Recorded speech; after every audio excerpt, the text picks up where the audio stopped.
Baik. Eh, dari beberapa kriteria tadi, baik diametral, berkelebihan, berkurangan, atau ditambah-tambahi tadi, saya mau tanyakan Prof, bisa nggak untuk menyederhanakan dengan pendekatan antonim ya, lawan dari kebohongan itu adalah kebenaran atau kejujuran. Kira-kira secara bahasa mudah bisa tidak untuk menyederhanakan ada kebohongan berarti ada kebenaran atau kejujuran begitu? Ya, ini memerlukan tahapan-tahapan pengujian. Ya. Ya. Secara global, uji kebohongan itu sering menggunakan teori semiotika, teori tentang tanda. Ya. Ini sebuah teori yang secara global digunakan sangat viral. Ya. Kalau dicek di Google itu sampai 72% ilmuwan menggunakan teori semiotik segitiga ini. Pertama adalah bagaimana sebuah pernyataan diukur kebenarannya atau kebohongannya dari segi kualitatif, yang disebut dengan quasign, ya, tanda kualitatif. Ya. Misalnya, saya berikan contoh, gitu, sejauh mana sebuah tuturan itu mewakili unsur-unsur yang ada dalam peristiwa. Kalau kebenaran dan kebohongan itu menyangkut kejadian, berita, kan ada syarat-syarat kelengkapan berita. Ya, yang dikenal sangat populer dengan istilah ribawe satu hal. Di mana, kapan, siapa, bagaimana, dan seterusnya. Itu bisa diperiksa apakah sebuah pernyataan itu bohong atau benar, memenuhi nggak kriteria itu. Kalau ada salah satu saja yang tidak ada, maka ya, dia tidak memenuhi kriteria sebagai berita yang benar, karena ada yang terlewat atau disembunyikan. Terlewat tidak sengaja, tidak terjangkau, disembunyikan itu sengaja. Yang berdampak hukum adalah yang disengaja. Ya. Yang tidak disengaja, yang terlewat atau tidak terjangkau karena keterbatasan wartawan, keterbatasan penutur untuk mendapatkan informasi, biasanya diselesaikan di Dewan Pers. Baik, lanjut Prof. Tadi sebenarnya saya mau urut dari unsur yang pertama dulu, norma. Tapi menarik tadi Prof sudah masuk juga dikaitkan dengan konsekuensi hukumnya, di mana tadi saya masih ingat betul kebohongan itu baru berdampak hukum kalau ada korban yang dirugikan dan kerugiannya material Dan melaporkan itu, karena itu delik aduan ya. Baik, yang kedua unsurnya orang tadi atau korban tadi melaporkan. Ya, tidak bisa diwakilkan. Tidak bisa diwakilkan. SKB antara Kapolri, Menko Info. Hah? Menko Info. Ya, itu kemudian Menko Info ya, Sama dengan kejagung. SKB-nya itu ya. Di situ di SKB pasal 27 menyebutkan bahwa itu harus tidak bisa diwakili, harus menimbulkan kerugian material. Ya, pertanyaannya Bro, bagaimana kalau kerugian tadi dideskripsikan secara imaterial, misalnya rasa nggak nyaman, rasa malu, rasa gelisah dan sebagainya, tetapi yang jelas tidak dideskripsikan secara material. Apakah itu bisa tetap dilanjutkan dalam konsekuensi hukum begitu? Dalam kajian linguistik forensik, hal-hal yang imaterial ya, itu dampaknya itu dampak sosial ya. Itu dia jadi malu, dia jadi terasing, dia jadi dikucilkan begitu ya. Karena linguistik forensik itu seperti DNA, seperti sidik jari ya. Kami harus memastikan, tidak bisa menduga-duga ya. Sementara bukti-bukti imaterial itu kan hanya dugaan-dugaan, hanya ada dalam kognisi, itu fenomena psikologis. Oh. Ya. Bukan fenomena empirik, bukan fenomena yang bisa dilihat, didengar, diraba, dicicipi, dicium. Ini jadi linguistik forensik hanya merujuk ke situ. Ya. Sama dengan forensik yang lain, ya. Jadi bukti objek analisis itu harus fisikal, Ya. Empiris. Ya. Dalam bahasa itu bisa bahasa lisan atau bahasa tulis, ya. Seperti gitu. Baik. Bagaimana kalau kemudian sikap kerugian itu selain imaterial justru dalam bentuk sikap batin gitu, merasa ya. Perasaan-perasaan yang menjadi sikap batin seseorang itu ada dua pertanyaan, Prof. Apakah itu bisa dikategorikan sebagai fenomena yang harus aktual tadi, atau dia fenomena psikologi? Yang kedua, apakah unsur daripada kerugian itu bisa cukup dikonfirmasi dengan rasa gelisah yang merupakan sikap batin tadi, dan baru teraktualisasi setelah ditanyakan kepada orang lain? Kalau dalam proses hukum, sikap batin tadi baru teraktualisasi setelah ditanya dalam BAP. Gitu. Mohon diterangkan. Kegelisahan, keresahan, ya itu kan itu fenomena kognitif. Jadi begini, Yang Mulia, dalam berbahasa itu ada beberapa level. Ada yang disebut dengan pragma fisikal. Seseorang berkata berdasarkan sesuatu yang sangat fisikal, sesuatu yang empirik, sesuatu yang dilihat, didengar, kemudian dia mengatakan sesuatu, dan itu bisa diverifikasi oleh orang lain. Ya.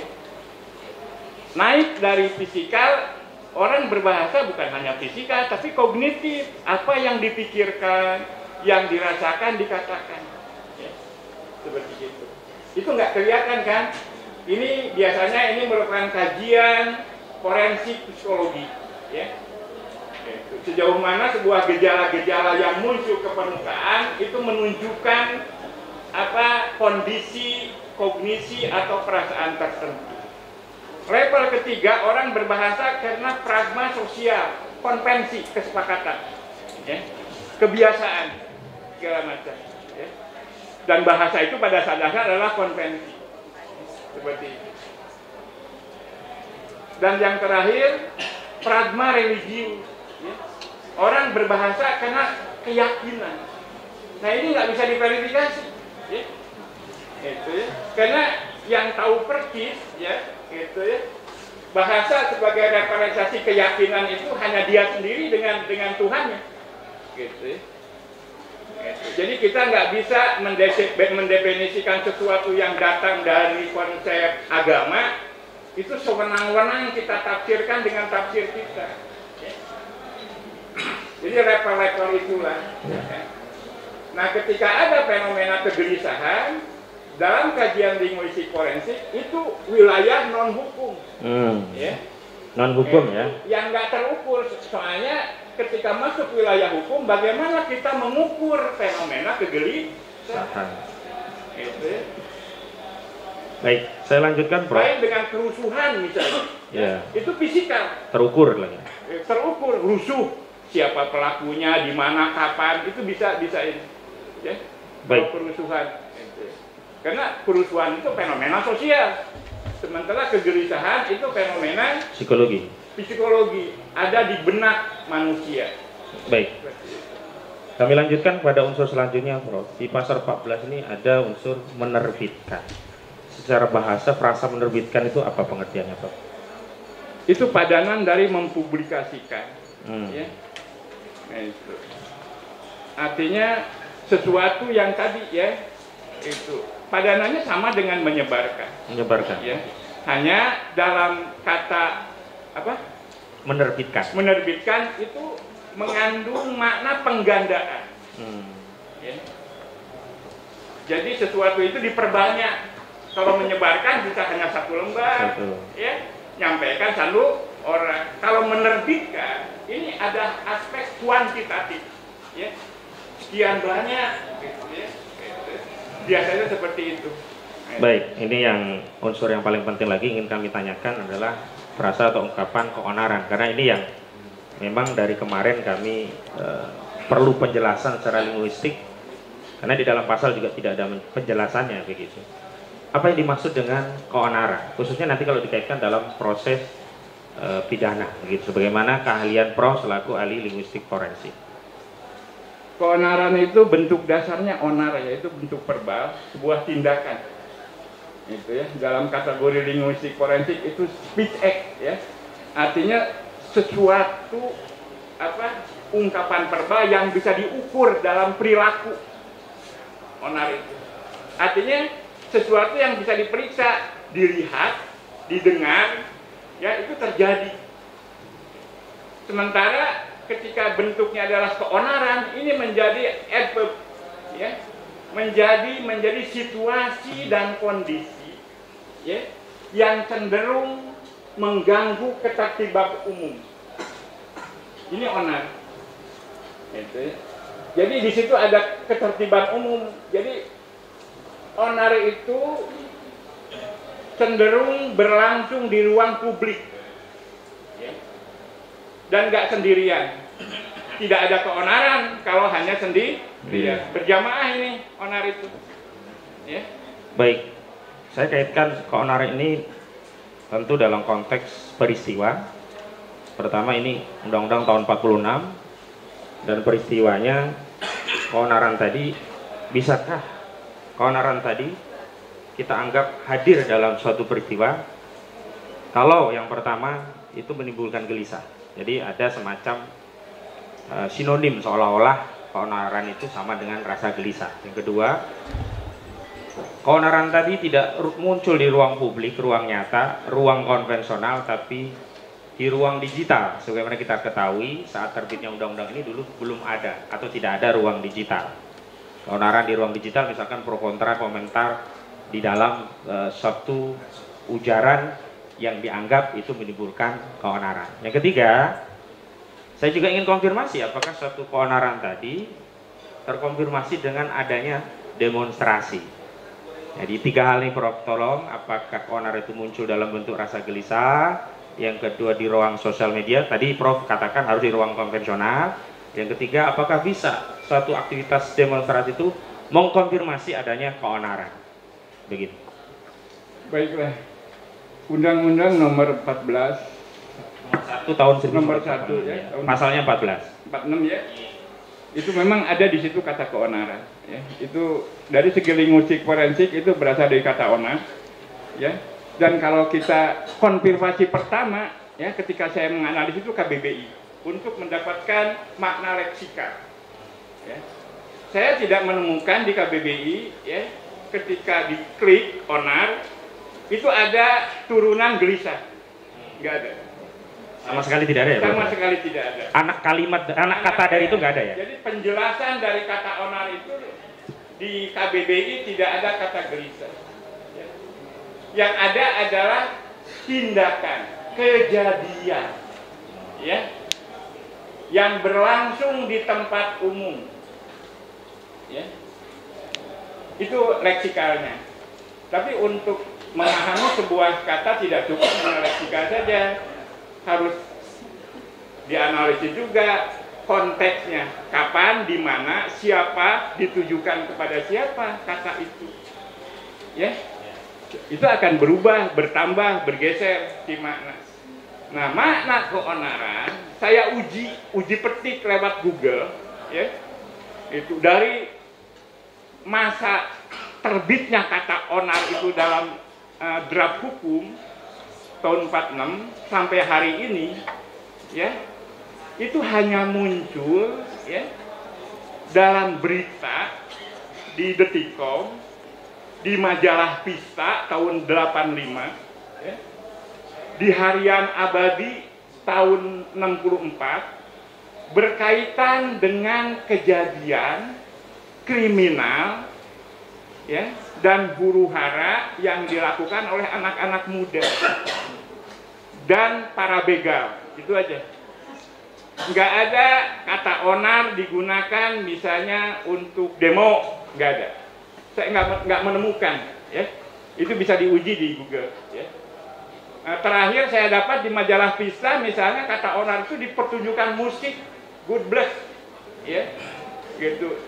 Musik, pertunjukan segala macam, anak-anak bikin ribut segala macam. Majalah Vista memberi judul terjadi keonaran untuk seperti itu. Di Sindo, ya, beberapa bulan yang lalu kata onar digunakan untuk geng motor, ya, yang membawa senjata tajam di jalanan dan mengganggu ketertiban umum. Media mengasih label onar, ya, seperti itu. Baik. Jadi dari segi tag, ya, nggak ada urusan dengan gelisah. Dari segi konteks, ternyata ini kata onar ini sangat spesial. Baik penuturnya, media, ditujukan kepada siapa dan tentang apa.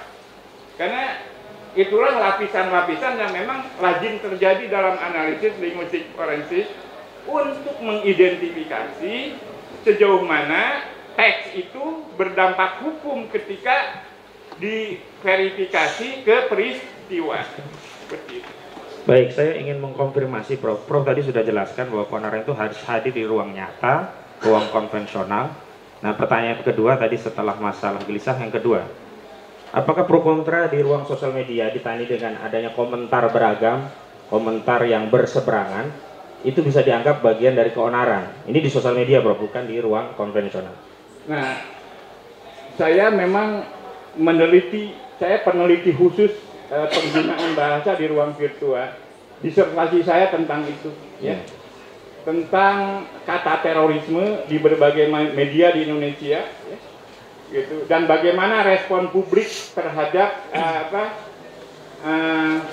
kata terorisme itu. Jadi saya mengenal betul karakteristik penggunaan bahasa di ruang virtual.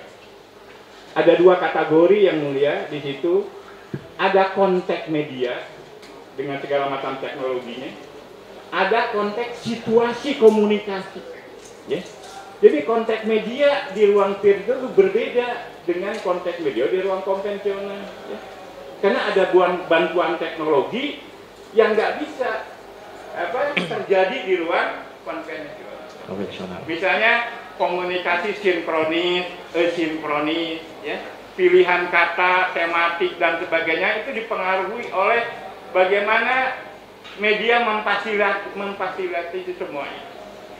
Sehingga kata-kata yang beremosi tinggi misalnya di ruang virtual itu ternyata hasil penelitian saya tidak berbanding lurus dengan apa yang terjadi di ruang konvensional. Di ruang virtual ada maki-maki, amarah yang luar biasa dengan kata-kata nama binatang segala macam. Ya. Tapi ketika terjadi di ruang komunikasi itu drop, hilang, bahkan terjadi proses eufemisme, penghalusan yang luar biasa. Ya. Itu.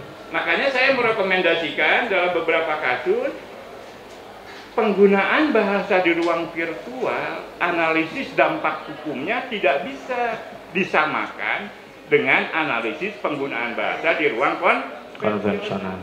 Karena alasan karakteristik media. Yang kedua, alasan karakteristik situasi komunikasi. Yeah. Ya.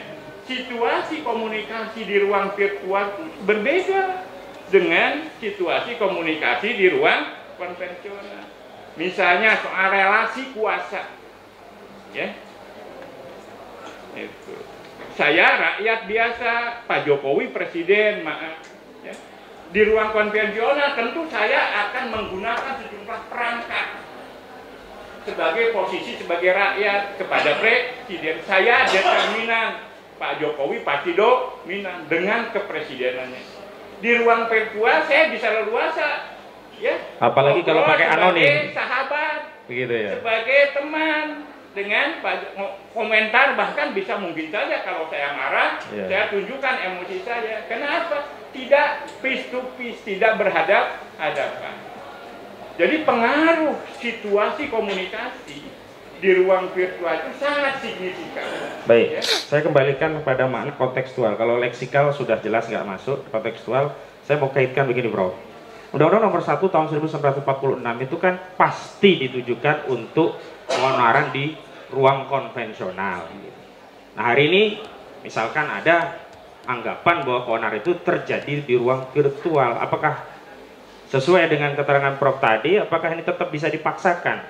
Dianggap sama apa yang terjadi di ruang sosial media dengan ruang konvensional, padahal faktanya telah terjadi penghalusan menurut bahasa Prof tadi. Ya. Yang mulia, saya harus melakukan interpretasi ya kalau memasuki wilayah ini.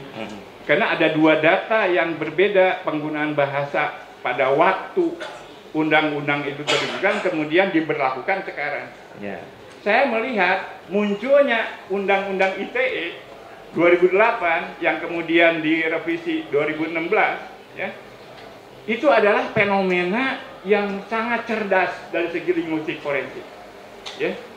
Artinya pemerintah menangkap bahwa ya peristiwa penggunaan bahasa di ruang kompleks itu berbeda dengan di ruang virtual. Makanya muncul undang-undang ITE khusus mengakomodasi, mengatur bagaimana melindungi masyarakat ya dari tindakan-tindakan berbahasa yang berdampak hukum di ruang virtual ITE gitu ya.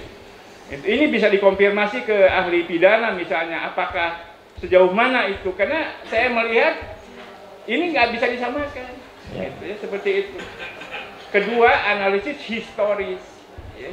Jadi dalam kajian linguistik forensik yang namanya kata maknanya itu terikat oleh masa, kata gotong royong hari ini dengan ketika kita menjelang kemerdekaan itu ternyata sudah bergeser sekali. Ketika zaman kemerdekaan yang namanya gotong royong itu gratisan banget ya. Kalau sekarang sekarang minimal ada konsumsi ya gitu. Bahkan harus ada uang saku namanya gotong, namanya masih label gotong royong ya, tapi tindakannya sudah berbeda. Ini bukan dosa, bukan apa, bahasa begitu memang karakteristiknya ya itu ya. Jadi dinamis dan sesuai dengan konvensinya. Makanya ketika pemerintah mengantisipasi perkembangan hukum, muncullah undang-undang ITE. Kenapa perilaku tindakan berbahasa di ruang kompleks sudah tidak memadai lagi, gitu ya. Seperti gitu, makanya muncullah undang-undang ITE, terutama pasal 28 yang saya tahu ya, itu yang menunjuk kepada tindakan-tindakan ya yang berbahasa yang menimbulkan kebencian dan seterusnya dan seterusnya dan seterusnya. Baik. Sehingga ketika ada fenomena penggunaan bahasa yang berdampak hukum di ruang virtual, menurut saya, tafsir saya, relevannya itu dengan undang-undang ITE. Karena undang-undangnya dimaksudkan memang untuk itu. Untuk itu ya. Lex spesialisnya memang untuk itu. Iya, untuk itu. Untuk semua tindakan. Di ruang digital. Di riwayat hidup saya ada sekitar 170 sekian pengalaman saya mengadvokasi kasus-kasus. 50 kasus itu lebih banyak berkaitan dengan pencemaran nama baik, penghinaan dan sebagainya di ruang virtual. Ya. Itu. Baik. Seperti gitu. Tinggal satu lagi, Bro. Sebelum beranjak ke pasal yang lain. Jadi tentang demo itu sendiri, Bro. Mau diterangkan demo itu secara mungkin leksikal atau ada makna yang lain yang mungkin Prof bisa terangkan.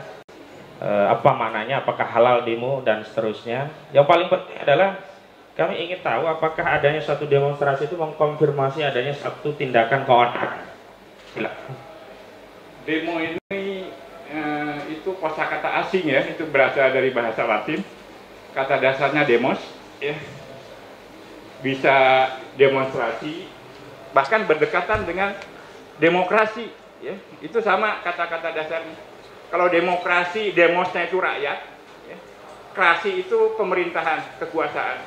Jadi pemerintahan, kekuasaan yang berdasarkan berbasis kerakyatan. Sederhananya begitu. Demonstrasi, ya, krasi itu adalah unjuk pendapat, unjuk perasaan, ya. Unjuk bagaimana pendapat, rakyat ya mengungkapkan pikirannya, mengungkapkan perasaannya yang berkaitan dengan pelayanan publik pada mulanya dulu. Ya. Jadi kasus-kasus publik, ya, yang berkaitan dengan kemaslahatan atau kemudaratan orang banyak, itu asal muasalnya. Dalam konteks Indonesia bisa saya telusuri, Undang-Undang Dasar 45 menjamin ya kebebasan berekspresi dan mengungkapkan pendapat. Turunannya ya Undang-Undang Nomor 9 tahun 1998 jelas eksplisit ya menulis kata demonstrasi, ya, sebagai tindakan, ya. Kata kuncinya itu adalah tindakan. Jadi harus ada yang melakukan. Bisa perorangan, bisa kelompok. Ini undang-undang, ya. Itu. Apa? Sebagai perwujudan hak berdemokrasi. Ini bahasa undang-undang. Ya. Nah, ini bisa diverifikasi kepada konteksnya. Ada kejadian demokrasi, tinggal diverifikasi saja. Baik. Ya. Apakah memenuhi syarat, ya, dia mengungkapkan aspirasi berkaitan dengan kepentingan publik atau kepentingan personal. Ya, karena dalam analisis linguistik forensik, kasus itu terbagi dua yang mulia. Ada kasus absolut, ada kasus struktural. Ya. Absolut itu hanya berkaitan dengan identitas dirinya sendiri, yang negara melindunginya. Ketika masuk ke wilayah struktural itu terbuka, ya, semua perilaku terbuka untuk didemo, dituntut pertanggungjawabannya, ya, karena dia merupakan pejabat publik, itu rakyat berhak, ya, menuntut, mengontrol kalau ada hal-hal yang menyimpang dari publik. Baik. Makanya saya sangat mengapresiasi kepada Pak Jokowi yang merindukan di demo. Di demo, ya? betul ya. Luar biasa gitu, sangat demokratis negara ini. Ya, seperti itu ya. Baik. Secara linguistik forensik, Prof, demo itu legal atau ilegal sih? Apa? Demo itu legal. Halal. Undang-Undang nomor 9 tahun 1998 tentang hanya persoalannya di situ ada ekses, ya. Sepanjang tidak ada akses tetap halal, gitu ya. Akses apa yang membuat demo itu menjadi kejahatan? Tidak ada hubungannya dengan demo, itu ada pasal-pasal lain, ada derivasinya. Oh, ya, akses apa saja, Bro? Contohnya? Ketika menimbulkan kerugian, ya, untuk personal atau kepentingan umum, yang dituntut itu bukan demonya, ya. Individunya. Perilaku kerusuhannya ini sebagai tindakan kriminal. Demonya tetap sah. Demonya tidak gugur sebagai sesuatu yang dimuliakan, sebagai bagian dari hak dan ekspresi berdemokrasi. Tapi tindakan yang merugikan, taman-taman jadi rusak, ya, menimbulkan luka dan sebagainya, segala macam. Dan itu pun dalam kajian linguistik forensik, tindakan itu harus menimbulkan kerugian material yang terukur. Baik. Ya, seperti itu.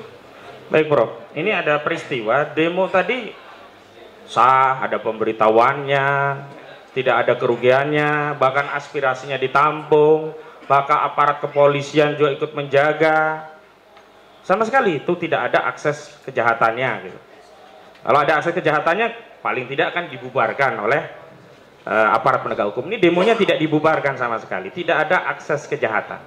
Nah, kalau demo yang demikian tadi, yang ada pemberitahuannya, yang ada pengawalan aparat, yang penyampaian aspirasinya juga diterima, yang selesai juga dengan damai, tidak ada kerusuhan, tidak ada macam-macam, tidak ada akses negatif lah gitu. Apakah demo yang demikian kemudian bisa ditafsirkan sebagai demo yang patut disebut atau dikualifikasikan sebagai keonaran? Jika indikator-indikator itu terjadi, karena saya tidak tahu faktanya ya. Jika indikator-indikator itu yang terjadi, ya, maka tindakan demo itu sesuai dengan undang-undang, itu tidak berdampak hukum. Tidak berdampak hukum. Dan bukan merupakan dampak dari keonaran, begitu. Keonaran dengan demo itu hal yang berbeda ya. Itu bukan sesuatu yang melekat. Baik, Prof. Sebelum dilanjutkan, Prof, keonaran itu di undang-undang tahun 46 itu, ya, itu demo di Undang-Undang nomor 9 tahun 1998. Ya. Baik, Prof, sebelum dilanjutkan kalau mau minum dulu monggo, Prof. Nanti ketimbang diingatkan oleh majelis hakim. Minum dulu. Monggo. Maaf yang mulia, saya minum dulu. Silakan dicekkan minum dulu.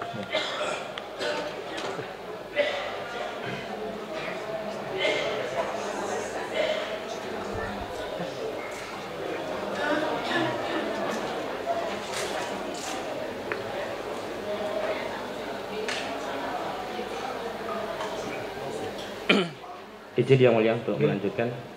Baik Prof, kita lanjutkan. Menarik sekali diskusi ini. Mudah-mudahan ini menjadi terang apa yang menjadi hal-hal yang ingin kami ketahui juga Majelis Hakim dan Saudara Jaksa Penuntut Umum. Prof, masuk ke hal yang kedua. Ada ungkapan di pasal 15-nya, kita masuk ke pasal 15-nya ya. Kabar yang tidak lengkap, ada juga kabar yang tidak pasti. Apa sih maksud dari kabar yang tidak lengkap? Tidak pasti, berkelebihan. Nah, 3 hal. Kabar yang tidak lengkap dan kabar yang tidak pasti itu ada 2 hal yang berbeda. Ya. Tidak lengkap, ya, kabar itu menyangkut komponen. Ya. Jadi ada kategori, ya, bahwa sebuah kabar itu lengkap. Itu sangat dipelajari itu sejak SMP SMA ya sampai perguruan tinggi. 5W1 jawab 6 pertanyaan itu maka lengkaplah sebuah berita. Belum masuk kepada kebenaran ya, tapi kelengkapan belum tentu loh yang lengkap ini benar. Nah, karena uji kelengkapan dengan uji kebenaran adalah hal yang berbeda. Jadi ketika ada ungkapan berita tidak lengkap, ada komponen yang tidak ada dalam berita itu. Bisa di mananya, bisa kapannya, bisa siapanya, bisa bagaimananya, bisa mengapanya, dan seterusnya. Dan berdampak hukumnya atau tidak, ya itu tergantung petuturnya siapa pembaca itu. Apakah dia dirugikan? Ya, dengan ketidaklengkapan itu secara material atau tidak, gitu ya. Karena orang boleh-boleh saja memberitakan berita tidak lengkap ketika dia belum menemukan kelengkapan. Ya, dan itu biasanya disebutkan, ya. Karena sumber tidak bisa memberitakan maka hal ini belum diketahui, biasa saja, ya, seperti itu. Jadi bukan aib ya ketika berita itu tidak lengkap. Ya, baru sampai di situ, sementara ini dikejar-kejar dan lain harus memberitakan. Masa koran ini harus berhenti dulu terbit nih, itu menunjuk kelengkapan, itu sementara deadline sudah tiba, misalnya seperti itu. Ya. Yang kedua tadi apa? Tidak pasti atau berkelebihan. Tidak pasti ini adalah masalah kualitatif. Ya. Itu. Apakah ini pasti nggak korbannya sekian, tempatnya di Solo, ya, bahwa ini adalah tabrak lari. Ya, ini adalah bis nomor sekian, ini indikator-indikator ini. Ya. Ada bagian yang meragukan. Ya. Biasanya ketidakpastian kabar itu berkaitan dengan sumber. Ya. Itu. Sumbernya meragukan. Ya. Sumbernya kurang punya otoritas, gitu ya, seperti begitu. Atau sengaja memang dia membangun ketidakpastian, bisa saja. Di dunia politik itu sangat lazim, ya, antara front stage dengan back stage berbeda. Apa yang dikatakan dengan apa yang terjadi sangat biasa berlawanan secara diametral. Kalau tidak begitu ya bukan politik. Nah, misalkan ada kabar tidak akan import, tidak akan utang, itu kemudian pada faktanya import dan utang. Ini saya mau ambil contoh peristiwa saja. Apa itu masuk kategori kebohongan atau kabar yang tidak lengkap begitu? Secara normatif itu kebohongan. Kebohongan ya. Tapi ketika itu terjadi di panggung politik, ya, itu keberanian. Keberanian. Luar biasa. Iya. Keberanian dong. Iya. Baik Prof, terima kasih Prof untuk pasal yang pertama. Saya hanya satu lagi. Apakah ungkapan atau frasa masalah keonaran menerbitkan pada pasal 14 ayat 1 dan 2 dan pasal 15 itu sama sehingga nanti kami bisa adopsi secara mutatis mutandis pengertiannya dari yang sudah Prof jelaskan tadi? Bagaimana kurang? Di pasal 14 dan pasal 15 itu sama, ada ungkapan menerbitkan keonaran juga di ujungnya. Apakah penjelasan ini akan sama pengertiannya baik di pasal 14 atau pasal 15? Kalau sama berarti frasa-frasa tadi tidak perlu kami tanya karena penjelasannya sudah dijelaskan di pasal 14 tadi, begitu. Lazimnya ya sebuah teks undang-undang itu sebagai satu kesatuan wacana secara tematik, ya, pilihan kata, struktur kalimat itu mengikat, ya, sehingga tafsirnya nggak bisa keluar dari situ. Aneh ya, kalau ada keonaran di pasal 14 ya, kemudian berbeda dengan pasal 15. Padahal itu merupakan satu kesatuan. Ya, seperti gitu. Artinya saya kalau memeriksa draft undang-undang di DPR, itu ya kalau ada yang gitu saya kasih catatan ya. Itu. Bahwa ini kenapa ada makna yang berbeda hanya gara-gara pasal yang berbeda. Padahal itu merupakan satu paket yang nantinya dalam pelaksanaannya dijadikan satu kesatuan. Saya ingin simpulkan Prof, berarti penjelasan Prof tentang keonaran, penerbitan keonaran tadi juga sama ya untuk konteks pasal yang 15. Masuk Prof, dakwaan kedua pasal 28A ayat 2 Undang-Undang ITE. 28 ayat 2 Undang-Undang ITE yang ancaman pidananya itu juntonya 45A ayat 2. Ini 6 tahun penjara. Kalau menyebarkan sudah, nah tadi juga sudah. Saya mau masuk kepada frasa atau ungkapan permusuhan kebencian. Nah, apa sih makna dari permusuhan kebencian dan kebencian? Dari musuh dulu ya. Itu permusuhan itu bentuk dasarnya musuh ya. Maknanya secara leksikal ya, sesuatu yang berlawanan secara diametral dengan kita ya. Itu. Jadi sesuatu yang mengancam diri kita, ada kata ancaman di sana gitu, ada kata perbedaan di situ gitu. Ada kata tekanan di situ kalau ada permusuhan ya. Jadi kata-kata yang melekat ya pada kata permusuhan. Jadi aneh kalau permusuhan nggak beda gitu sama, tapi juga nggak ada tekanan itu ya. Biasanya ingin saling menenggelamkan kan gitu ya. Itu baik dari segi gagasan maupun fisik bahkan gitu ketika permusuhan seperti itu. Saya rinci dulu. Sementara yang satu lagi tadi apa? Kebencian. Nah, kebencian ini merupakan fenomena psikologi ya. Kebencian itu ada di benak seseorang ya. Itu salah satu pemicunya bisa permusuhan. Gara-gara dia permusuhan itu eksplisit ya. Bisa diverifikasi melalui tadi persamaan analisis perbedaan ya, itu langkah-langkah dia tekanan. Tapi kebencian ya, itu adalah KBBI mengartikan perasaan tidak suka itu ya. Jadi kata perasaan ininya apa, kata kuncinya ya. Jadi ada di benak orang ya. Representasinya itu, munculnya itu, kebencian itu bisa macam-macam gitu ya. Tidak mau apa ya, mengutarakan kata-kata yang menyakiti. Nah, ini sebagai wujud nyata dari kebencian. Itu ya, indikatornya lah. Gitu ya. Nah, saya masuk kepada satu peristiwa. Bagaimana peristiwa tadi merupakan ujaran yang berkaitan dengan hal-hal yang bersifat publik. Misalnya terkait dokumen yang legal dari institusi tertentu yang dimiliki oleh organ atau individu tertentu. Apakah misalnya menyatakan ijazah palsu atau dokumen palsu itu bagian dari ujaran atau tutur yang masuk kategori kebencian? Kalau ini dikaitkan, ijazah itu merupakan bagian dari administrasi untuk menduduki jabatan-jabatan publik. Mohon diterangkan, Bro. SKB 3 menteri dan 1 lembaga yang berkaitan dengan Undang-Undang ITE nomor 28 gitu, memastikan ya, dalam SKB itu ya, bahwa kalau ada masalah perkara yang berkaitan dengan permusuhan, kebencian, pencemaran baik, penghinaan dan sebagainya, masalah pokoknya dulu dipastikan dulu. Ya. Misalnya tadi kata kepalsuan, ya, ini kan bisa jadi tuduhan kebohongan, ya. Tapi harus diperkarakan dulu asli palsunya, gitu ya.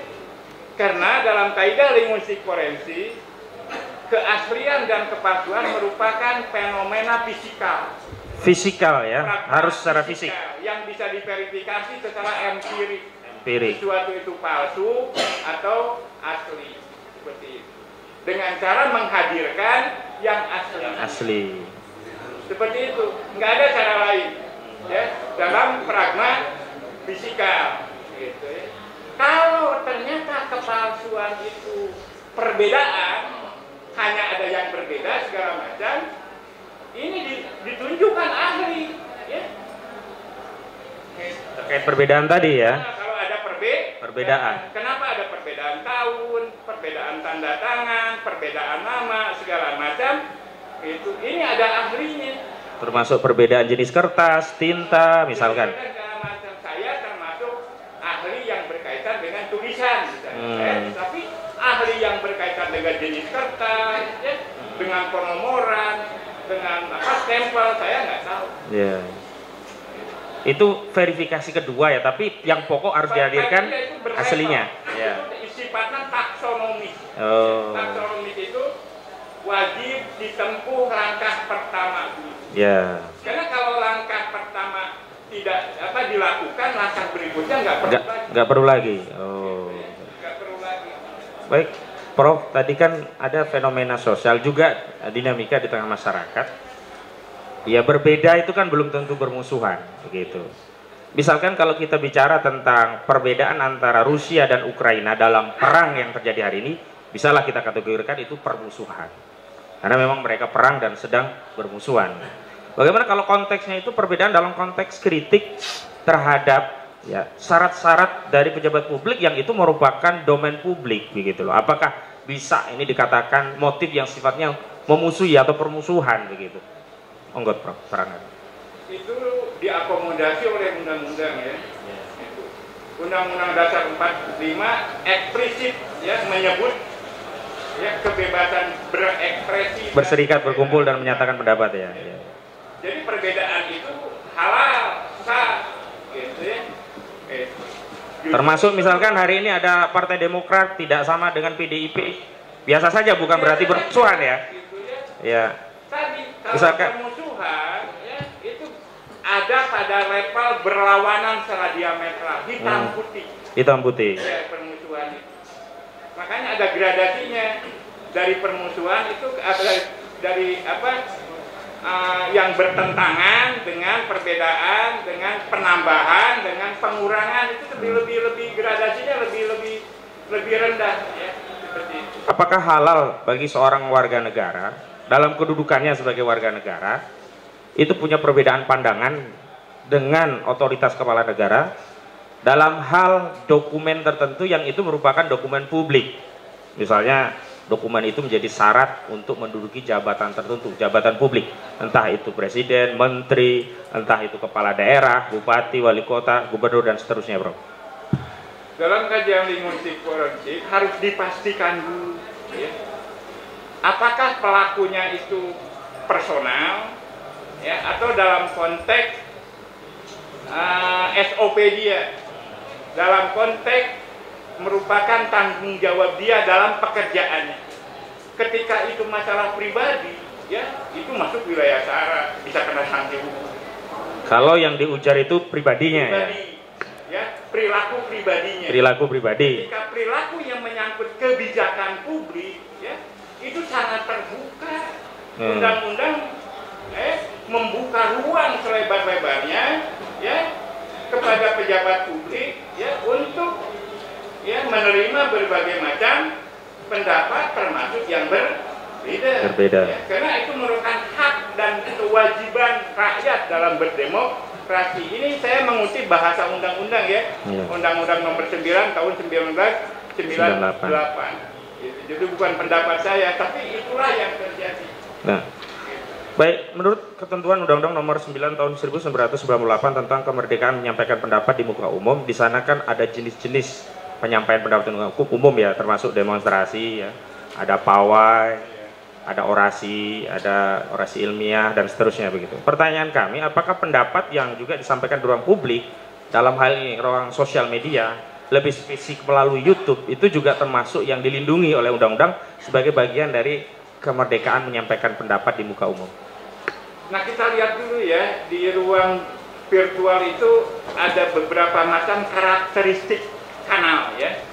Itu ada media siber seperti Kompas, Detikcom, Sindo, itu media siber. Artinya media seperti konvensional tapi menggunakan saluran virtual ya. Makanya Kompas ada edisi konvensionalnya ya, yang lain-lain juga ada ya. Nah, itu terikat oleh undang-undang pers, ya. Karena itu sebagai lembaga, ya, yang memang itu dilindungi oleh pemerintah, ya, sebagai partner pemerintah dalam menunaikan, ya, tugas kontrol, gitu ya. Karena di samping eksekutif, edukatif, legislatif, yang keempat itu pilarnya itu pers, media, diwakili di ruang virtual itu oleh media cyber media. Oke, yang kedua media sosial, ini enggak, ya, ini media publik, ya, media masyarakat, gitu ya. Seperti Facebook, YouTube, Twitter, gitu ya. Instagram, segala macam itu enggak berbanding lurus dengan cyber tadi, Detikcom, apa segala macam, itu media, itu nggak ada hubungannya dengan undang-undang pers, ya, gitu. Itu dia dikenai oleh undang-undang ITE, ya, gitu. Jadi saya termasuk yang ikut merumuskan dari awal, ya, undang-undang ITE ini, Pak yang mulia, itu dimaksudkan untuk melindungi transaksi elektronik, ya, hanya kesininya digunakan, ya, untuk menjerat perilaku-perilaku yang berkaitan dengan kritik terhadap pemerintah, ya. Padahal sebetulnya undang-undang itu sejatinya itu untuk melindungi masyarakat, sangat mulia, ya, agar masyarakat tidak ditipu, ya, oleh kegiatan-kegiatan yang bisa merugikan secara material. Nah, ini seperti itu. Ya.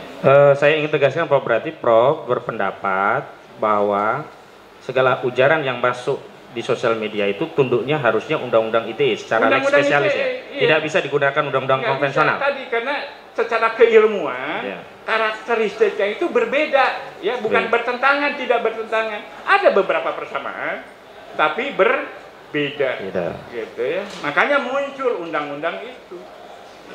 Baik, Prof, lanjut ke unsur sana kan dikatakan diborong semua ini.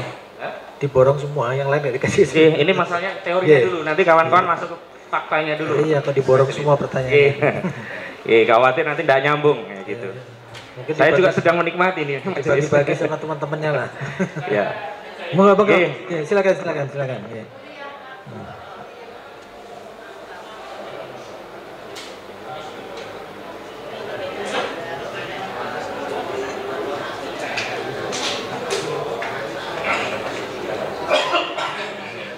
Izin majelis dilanjutkan. Prof, di pasal 28 itu kan ada frasa ungkapan, ya, basis daripada menyebarkan kebencian dan permusuhan itu berdasarkan sara atau yang kita kenal dengan istilah suku, agama, ras, dan antar golongan. Mohon dijelaskan ungkapan atau frasa sara tadi satu persatu, Prof. Waduh, berat ini. Jadi sara itu, ya, itu akronim dari suku, agama, ras, dan antar golongan. Semua kosakata yang ada dalam akronim SARA itu semuanya netral, yang mulia, ya. Pada dasarnya semuanya netral, ya. Kecuali kalau kata-kata itu, ya, digunakan oleh seseorang yang menimbulkan kerugian, ya, atas nama suku, atas nama golongan, atas nama agama, atas nama antar golongan, ya, digunakan untuk sebuah tindakan, ya, yang merugikan secara material, ya, masyarakat publik. Itu. Misalnya, jadi sehari-hari kita menggunakan kata-kata itu, ya. Itu saya nggak bisa menyesali sebagai suku Sunda, saya bangga loh sebagai orang Sunda. Tapi saya tidak menghinakan, tidak menyepelekan orang non Sunda, ya. Iya, kemarin saya jajan bakso di sini, ada tukang goreng ketan, aneh, ya. Ini goreng ketan namanya Jawa, tapi namanya Priangan. Nah, gitu, ya. Artinya saya jadi bersahabat, ngerasa diakui, ya. Ketika di Solo ini ada kata ya, karena kata Priangan itu milik kami di Sunda. Artinya nggak ada masalah sebetulnya, itu, ya. Saya ingin borong sebetulnya itu gorengan tadi, ya. Istri saya melirik, nggak boleh karena saya pengidap diabetes. Masya Allah. Artinya itulah pentingnya. Agama, ya, antar golongan najis nggak bisa dihapuskan dari kehidupan manusia. Iya. Gitu ya. Hanya ketika itu berdampak atas nama agama Membunuh misalnya. Ya. Atas nama agama menghina orang lain, Ya. atas nama agama nah ini yang Ini yang jadi bermasalah. masalah hukum. Ya. Misalnya nih dalam konteks peristiwa, saya adalah seorang muslim, saya pergi ke Singapura, sebagai seorang muslim saya terikat dengan akidah syariat Islam, di antaranya harus makan makanan halal. Iya. Dan ketika saya bertanya ada nggak masakan yang halal, itu juga sara sebenarnya, tapi apakah yang demikian itu masuk konsekuensi kejahatan gitu? Tidak ada. Saya mendapatkan jaminan. Ya kita harus mendapatkan jaminan bahwa makanan yang kita makan itu Halal. Ya. Artinya Tanpa mendiskreditkan, tanpa membubarkan ya, keyakinan agama orang lain. membubarkan restoran yang menjual makanan haram. Haram. Itu tindakan membubarkan itu yang menjual makanan haram itulah itu yang terikat oleh undang-undang. Bagaimana ya pemerintah mengatur itu? Nah, ada suatu peristiwa, Prof. Orang punya keyakinan pada ajaran agama tertentu, kemudian saya menggunakan ungkapan umum saya ya, bersumpah atas nama Tuhan, dan dia meyakini apa yang dia sampaikan benar, dan dia sanggup ya dilaknat oleh Tuhan kalau apa yang dia sampaikan itu keliru.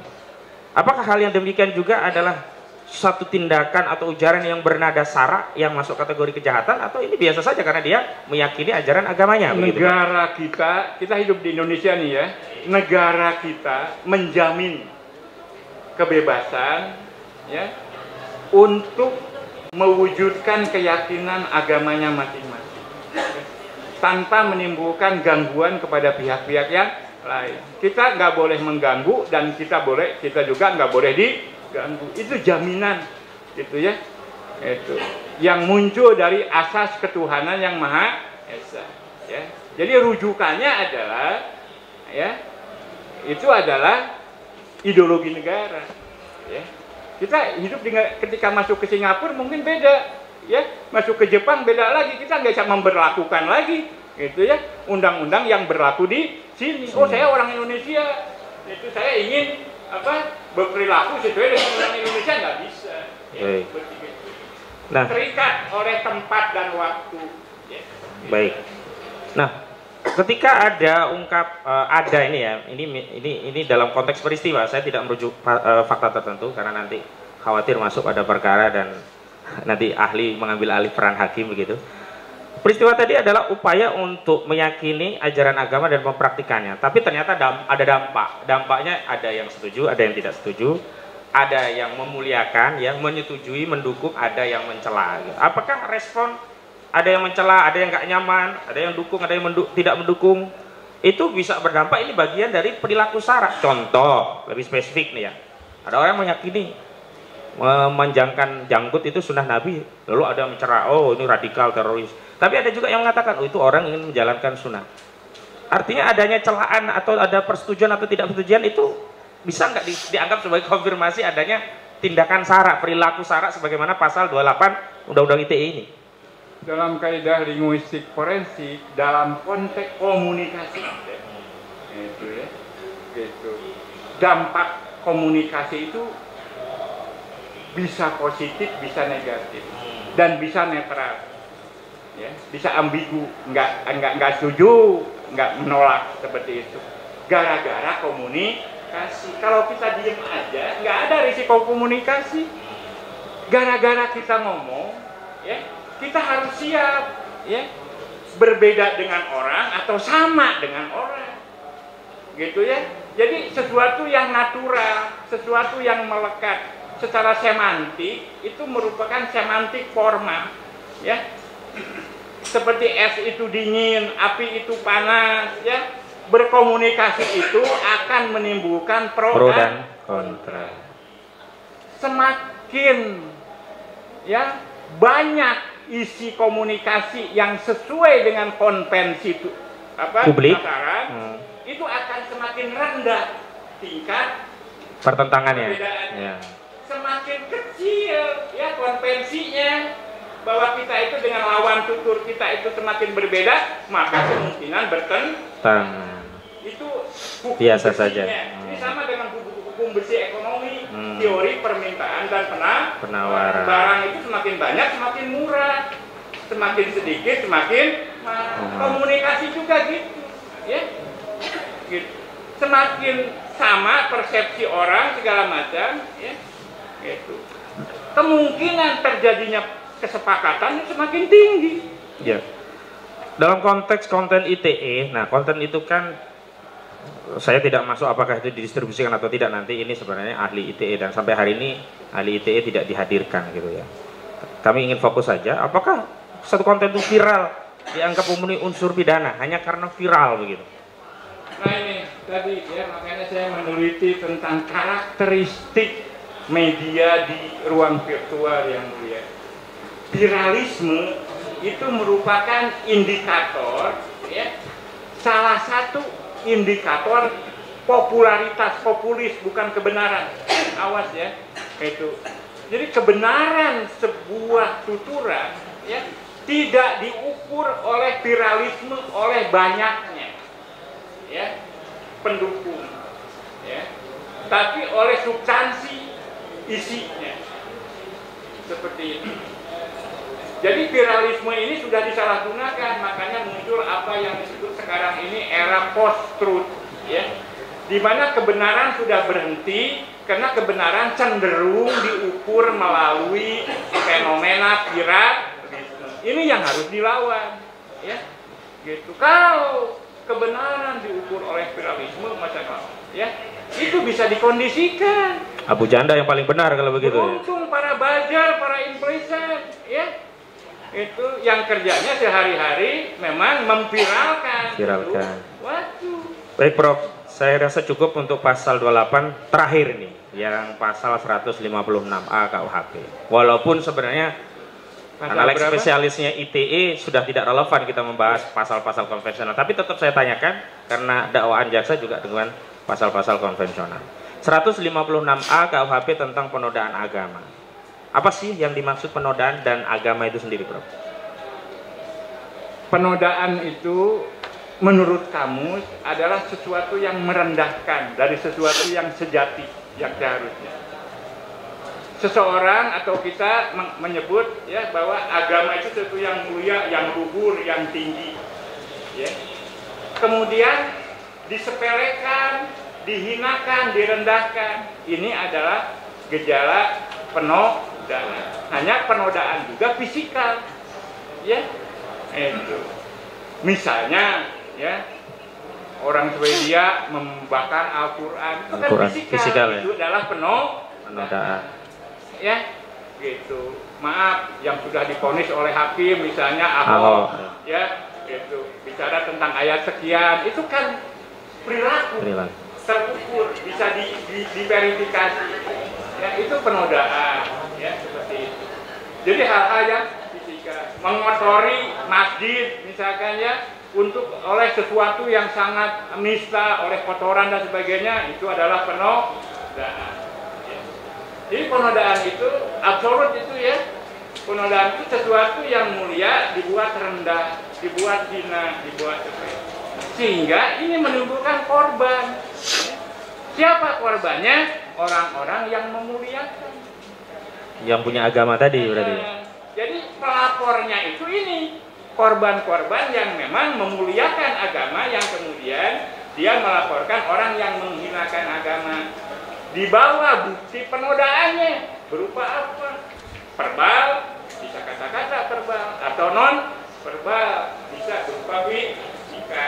Seperti itu. Jadi bisa dihadirkan di pengadilan untuk penodaannya. Dan baik, korbannya harus ada, ya. Korbannya harus ada. Harus ada, gitu, ya. Dari mana tahu bahwa itu penodaan kalau nggak ada korban? Gitu, ya. Kita alat ukur apa yang digunakan? Korban itu bisa personal, bisa lembaga.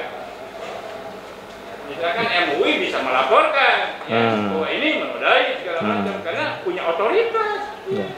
Nah, kembali ke otoritas. Apakah unsur penodaan itu memang harus MUI? Karena kami khawatir, ya, kalau tafsir itu di luar MUI kan bisa debatable, bisa punya pandangan yang berbeda-beda begitu. Tapi kalau sudah diadopsi oleh MUI kan menjadi jelas karena MUI ada lembaga representatif. Kalau ini agamanya agama Islam begitu. Nah ini dalam kajian linguistik forensik, otoritas itu sebagai penutur produk, ya, representasi berbahasa ini sangat penting, ya, gitu. Karena ini berkaitan dengan undang-undang yang berlaku. Seseorang bicara itu secara personal atau sebagai seorang jurnalis. Kalau seorang personal yang berlaku undang-undang KUHP umum segala macam. Tapi ketika seorang jurnalis, undang-undang pers dong yang kena. Seperti gitu ya. Jadi sebagai apa dia? Dalam konteks penodaan agama tadi gitu loh. Ya, dalam konteks penodaan agama, ya, otoritas itu ada yang formal, ada yang non formal. Ya, gitu. Seorang kiai dia punya otoritas non formal, ya, bisa ditunjuk ciri-cirinya, punya pesantren, ini apa segala macam, sehingga dia legitimate untuk ngasih label terhadap sebuah tindakan tertentu. Dan itu menjadi konvensi masyarakat, jelas pengikutnya. Pertanyaan saya, bagaimana kalau itu terjadi pada orang yang meyakini ajaran agama tertentu, kemudian dia mempraktikannya, terlepas mungkin ada yang keliru atau ada yang kurang lengkap, apakah bisa dia dianggap sebagai orang yang menodai agamanya sendiri, padahal dia meyakini sedang mempraktikkan ajaran agamanya? Selama itu direpresentasikan oleh orang yang punya otoritas, ya, yang misalkan dia ulama begitu. Ulama itu sah, ya. Sah, ya. Itu sejarah mencatat seperti itu, timbul ya perbedaan-perbedaan, ya, di antara ulama, di antara kiai juga segala macam. Jadi tidak ada jaminan, ya. Itu karena dalam linguistik forensik yang ketika objeknya kaidah, bukan fisik, bukan temuan ilmu. Kalau fisik kan dikonfirmasi secara empirik. Kepalsuan, keaslian, mana yang asli, mana yang palsu. Kalau keilmuan, ya, mana metodenya, teori apa yang digunakan segala macam. Ketika kaidah, ini agama, sholat, ya, mubahalah, segala macam, ini kata-kata bukan produk manusia. Baik. Ini produk Tuhan, gitu ya. Rujukannya mana? Bagaimana kata-kata itu diempirikan oleh Nabi, itu aja. Ya, kemudian kiai itu merujuk ke situ, bisa beda, ya, nggak apa-apa. Dia punya otoritas, harus dihargai otoritasnya, ya. Perbedaan itu, itu ya. Kecuali seorang pemain bola yang tidak jelas ngerti, pesantrennya, ya, segala macam, tahu-tahu dia bicara tentang fikih, wah ini nggak punya otoritas. Ya, betul. Jadi kita jangan tabu dengan perbedaan, ya, pertentangan bahkan sekalipun. Baik. Prof, ini Tuhan saja ngasih poin, ya, bahwa berbeda pendapat itu sebuah rahmat, ya, bukan ajab, gitu. Ya. Seperti gitu. Baik, Prof, terakhir nih sebelum ke yang lain, saya lupa tadi, Prof. Jadi banyak dasar ungkapan atau teori-teori yang Prof sampaikan tadi itu ada rujukan. Saya lupa sejak awal. Mohon dijelaskan, Prof, rujukan-rujukan dalam teori linguistik forensik itu apa saja, siapa tokoh-tokohnya, paling tidak bisa kita pahami, oh dasar yang Prof sampaikan tadi ada rujukannya, begitu, Prof. Ya, terima kasih, ya. Jadi insya Allah saya tidak mengarang-arang di sini, ya. Saya tadi sudah bersumpah atas nama Tuhan, dan saya bukan hanya tampil sebagai pribadi, tapi mewakili lembaga yang mulia. Saya jelas surat tugas saya, dan saya satu-satunya guru besar di Indonesia linguistik forensik. Kalau ada yang ngaku-ngaku profesor guru besar itu pasti palsu. Ya. Itu. Saya satu-satunya guru besar linguistik forensik. Di UPI, ya? Di UPI. Ya. Kalau ada yang ngaku profesor lain di UPI? Bukan di UPI, di Indonesia. Di Indonesia bahkan. Di Indonesia saya baru pertama. Ya. Jadi, konfirmasi dulu, Andika Duta Bahari itu profesor bukan di UPI? Saya tidak bisa memberikan konfirmasi itu, tapi dia adalah asisten saya. Oh, ya. Asisten, ya, baik. Jadi 15 tahun ini beliau asisten saya. Oke. Oke. Silakan dilanjut, Prof. Jadi teori yang saya gunakan untuk membedah semua tadi, teori induknya dikenal sebagai grand teori, itu teori semiotik. Semiotik ini terbelah dua, ada yang struktural, ada yang pragmatik. Ya. Gitu. Struktural ketika yang dihadapi teks, ya. Fungsional atau pragmatik ketika yang dihadapi itu konteks, ya, seperti tadi ditanyakan pasal sekian apa segala macam, itu adalah konteksnya.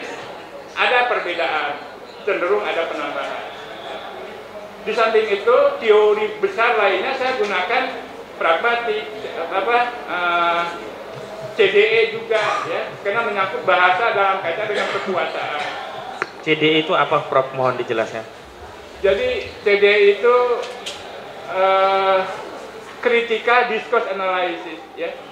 Jadi analisis wacana kritis.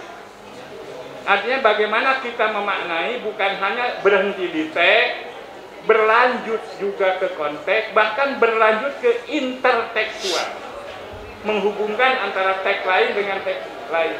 Tadi undang-undang yang tahun 46 saya hubungkan dengan ITE itu intertekstual. Tapi ketika pasal 14 dengan 15 misalkan itu hubungan kontekstual. Itu pisau analisnya seperti itu. Dan ini sebuah tren, ya, bahwa linguistik forensik ini, ya, semakin menjadi DNA-nya kajian bahasa berdampak hukum untuk berbagai macam peristiwa hukum, ya. Saya pernah, ya, mengidentifikasi pelaku pembunuhan yang belum ditemukan, ya, berdasarkan ciri-ciri bahasa yang ditinggalkan. Saya bisa diidentifikasi usianya, jenis kelaminnya, sukunya apa, bahkan pekerjaannya, itu, ya. Sehingga polisi mendapatkan bahan yang cukup untuk mengejar ciri-ciri pelaku ini, misalnya. Atau penyalahgunaan narkoba, ya, segala macam itu masuk, ya, ketika ada jejak teks, ya. Jadi linguistik forensik itu hanya bisa bekerja kalau ada jejak teks, tulisan maupun tulis, ya. Sekarang semakin berkembang. Itu saya salah seorang pengurus asosiasi linguistik forensik di Indonesia. Dua buku yang sudah saya terbitkan dan dijadikan rujukan dalam analisis linguistik forensik, semuanya bisa akses di Shopee atau di Bukalapak, ya. Tulis saja nama saya atau semantik dan dinamika pergulatan makna, itu buku saya. Di situ saya bongkar bagaimana sebuah makna, ya, berkembang dari mulai deskriptif sampai interpretatif, eksplanatif, advokatif, ya. Yang kedua, buku terakhir, semiotik dan kajian wacana interaktif di internet, lebih spesifik, ya. Itu edisi disertasi saya dalam wujud buku, ya. Menggunakan kasus terorisme, ya. Saya mencoba mempraktekkan pisau analisis semiotik sedemikian rupa untuk alat pembuktian penggunaan bahasa berdampak hukum. Jadi banyak rujukan-rujukan saya cenderung sangat aktual, ya, karena perkembangannya ini sangat dinamis sekali, ya, kajian ini. Baru saja saya melakukan kesaksian yang berkaitan dengan pencemaran lingkungan di Cikarang, misalnya, ya, itu menggunakan teori ekolinguistik, ya. Bagaimana limbah B3, ya, dibuang ke sebuah tempat dan dampaknya seperti apa segala macam, itu ada teorinya dalam linguistik forensik. Teori lokusi, ilokusi, perlokusi. Bagaimana sebuah kejadian dibahasakan, kemudian bahasanya kemudian berdampak. Bisa hukum, bisa tidak. Jadi kurang lebih cakupannya seperti itu. Ya, kalau diutarakan semua ini bisa kuliah. Terima kasih, Prof. Ya, karena ini bukan kuliah, ya. Cukuplah, Prof, untuk meyakini otoritas penyampaian dari yang Prof sampaikan. Selanjutnya, Mulia.